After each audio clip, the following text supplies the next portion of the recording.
মধ্যপ্রাচ্যের এই রাজনীতিটা আসলে করা দরকার ছিল সৌদি আরবের, কিন্তু সৌদি যুবরাজ হঠাৎ করে তার রাজনৈতিক লক্ষ্যটা পথভ্রষ্ট করে ফেলেছেন।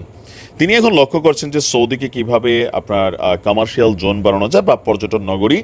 আর এটার জন্য পশ্চিমাদের যত রকম প্রযুক্তি আছে, পশ্চিমাদের যত রকম ইনভেনশন আছে, অত্যাধুনিক বিলিয়নস অফ ডলার দিয়ে তিনি সৌদিকে নতুনভাবে সাজাচ্ছেন। কিন্তু তিনি বুঝতে পারছেন না এই যে প্রযুক্তিগুলো নিয়ে সৌদি আরবে তিনি সাজাচ্ছেন, এই প্রযুক্তিগুলোর চেয়ে আরও বেশি জরুরি ছিল মধ্যপ্রাচ্যের রাজনীতিকে নিজেদের শক্ত করা, পাশাপাশি নিজেদের প্রযুক্তি ব্যবহার করে জ্ঞান বিজ্ঞানে আরও ইনভেস্ট করে এমন কিছু করা যেটা দিয়ে পশ্চিমাদের অর্থনীতি চাঙ্গা করা হবে না, নিজেদের অর্থনীতিও চাঙ্গা হইল, দেশটাও উন্নত হইল।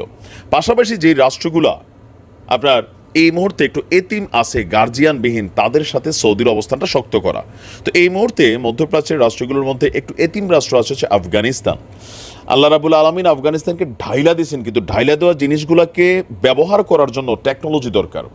আজকে বাংলাদেশ বলেন, আমাদের বেশিরভাগ আরব রাষ্ট্র বলেন, বা আমাদের এশিয়ার দেশগুলোর মধ্যে হাতে কোনো দুই একটা দেশ বাদ দিলে আমাদের তেল আছে, গ্যাস আছে, স্বর্ণ আছে, অনেক কিছু আছে, প্রাকৃতিক সম্পদ। কিন্তু পশ্চিমাদেরকে দিয়ে যেগুলো উত্তোলন করতে যাই, হিসাবে ভুল দেয়, মাপে বেশি নিয়ে যায়, আর ধরেন নিজেদের জিনিস এরা তুলে নিয়ে যায় 70%, 80%, আমরা পাই 20%, কামলা খাটি আমরা, পয়সা কামাই এরা।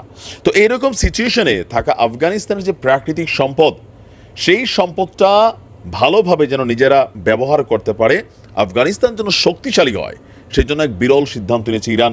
আমি মনে করি দ্যাটস দ্য রিয়েল পলিটিক্স। বিশ্ব যখন আফগানিস্তানকে একঘরে করে রেখেছে, তখন কাবুলের পাশে দাঁড়াচ্ছে ইরান। আর আফগানিস্তানের শিল্প বাণিজ্য মন্ত্রণালয় পাঠানো একটি পরিকল্পনা প্রস্তাবের পরিপ্রেক্ষিতে বিষয়টি সামনে উঠে এসেছিল। প্রস্তাবটি পাঠিয়েছে ইরানের তেল শোধনাকারী Veera energy and chemistry company.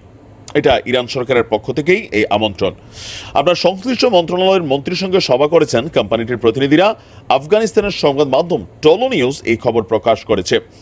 আপনার মন্ত্রণালয়ের মুখপাত্র তিনি বলছেন যে কিভাবে উন্নত প্রযুক্তি ব্যবহার করে আফগানিস্তানের আপনার অপরিশোধিত তেল শোধন করা যাবে, এই বৈঠকে তার রোডম্যাপ উপস্থাপন করেন ইরানের এই কোম্পানিটি, যেটা সরকার কর্তৃক কন্ট্রোলিং করে।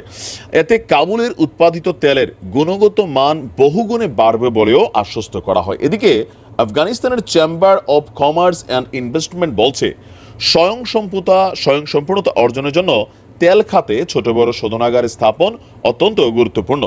এই চেম্বারের কর্মকর্তাদের মতে আফগানিস্তানের তুলনামূলকভাবে অল্প বিনিয়োগে তেল শোধনাগার নির্মাণে ইরানের অভিজ্ঞতাকে কাজে লাগালে ইতিবাচক ফল পাওয়া যাবে। আর দেশের খনিতে মানসম্মত শোধনাগার গড়ে উঠলে আফগানিস্তানের অভ্যন্তরে খনিজের দাম কমবে, একই সঙ্গে রপ্তানি থেকেও বেশি মুনাফা পাওয়া যাবে বলে জানিয়েছেন কয়েকজন বিশেষজ্ঞ। আফগান খনি এবং পেট্রোলিয়াম মন্ত্রণালয়ের মতে দেশটির জ্বালানি চাহিদার 10 থেকে 15% আসে কাশকারি তেলক্ষেত্রের মাধ্যমে। এছাড়া আরও বড় অনেক তেলক্ষেত্র রয়েছে। আর বর্তমানে প্রতিদিন গড়ে 5 থেকে 5,500 ব্যারেল তেল উৎপাদন করছে কাবুল। প্রযুক্তি সক্ষমতা অর্জন করতে পারে এই সংখ্যা আরও বেশ কয়েক গুণ বেড়ে যাবে, যেটা আফগানিস্তানের অর্থনীতিকে চাঙ্গা করবে। এখন যেহেতু আফগানিস্তানের কাছে এই প্রযুক্তি নাই, এই প্রযুক্তির জন্য সেদিকে হাত বাড়াচ্ছে চীন। আমি গত কয়েকদিন আগে একটা ভিডিও দিয়েছিলাম, চীন যাইচা গিয়ে খুব বেশি ইনভেস্টমেন্ট করতে চাচ্ছে। ভারতও কিন্তু সেখানে ইনভেস্টমেন্ট করতে চায়, মুখে মুখে যাই বলুক কেন, কারণ এই জিনিসগুলোতে একটা হিউজ টাকা আর্নিং হবে। তো আমার মনে হয় প্রযুক্তি ইরানের ব্যবহার করবে আফগানিস্তান। 10টা টাকা পাইলে আমাদের ইরান পাবে, বিভিন্ন দিকে এদের কাজে লাগবে। এই মুহূর্তে মধ্যপ্রাচ্যে অনেক টাকা পয়সা দরকার। তো এটা ইরানের সাথে যে চুক্তিটা বা ইরান সরকারের যে প্রস্তাবটা আফগানরা মেনে নিবে আশা করি। তারপরেও যদি কোনো কারণে না মাইনা নেয়, এটা একটা ভুল সিদ্ধান্ত হবে, এটা ইরানের সাথে ডিল করা উচিত। তবে সব কিছু মিলেয়া ইরানের যে চেম্বার অফ কমার্স এবং আফগানের যে চেম্বার অফ কমার্স, এটা দুইটা যৌথ বৈঠকে যতটুকু বক্তব্য আসছে যে মোটামুটি তারা একসাথে এই কাজটা করতে চাচ্ছে। ভঙ্গুর আফগানিস্তানের অর্থনীতিকে শক্তিশালী করতে এবার উপরে একটা ছাতা তৈরি করতে চাচ্ছে ইরান। এটা নেওয়া উচিত আফগানিস্তানের। ভালোই হবে, খারাপ না। ভালো থাকুন। আসসালামু আলাইকুম।